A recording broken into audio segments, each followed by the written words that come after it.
Between 1930 and 1950, Canada was transformed by economic catastrophe, by war, and by the painful contradictions of a nation that claimed democratic values while failing many of its own people. The Great Depression devastated Canada in the 1930s. Drought and economic collapse struck the prairie provinces with particular cruelty. Unemployment soared. Men rode freight trains searching for work. Families survived on little. The social and political fabric of the country was tested in ways it had never been before. Canada entered the Second World War in September 1939, 1 week after Britain, a delay that was itself a gesture of emerging autonomy.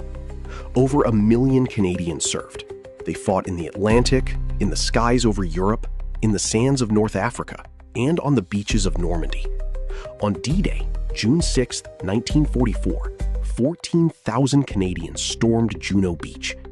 In the Netherlands, more than 7,000 Canadians died in the liberation campaign. The Dutch people have not forgotten. But the same years that produced this military service also produced profound injustice. When Japan entered the war, the Canadian government forcibly relocated approximately 22,000 Japanese Canadians to internment camps, citizens stripped of their property and rights because of their ancestry. Canada had also turned away Jewish refugees aboard the MS St. Louis in 1939, sending hundreds to their deaths in Europe. These were not the failures of enemies of democracy. They were the failures of a democracy itself. Women served in all branches of the armed forces and entered the paid workforce in unprecedented numbers.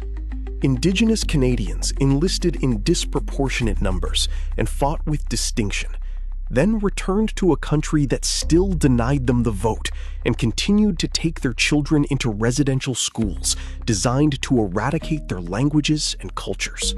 That system, which the Truth and Reconciliation Commission later called cultural genocide, was operating throughout these same years. Canada's history education asks students to think critically about all of this, to honor the courage, to name the injustice, and to understand that both are part of the same story.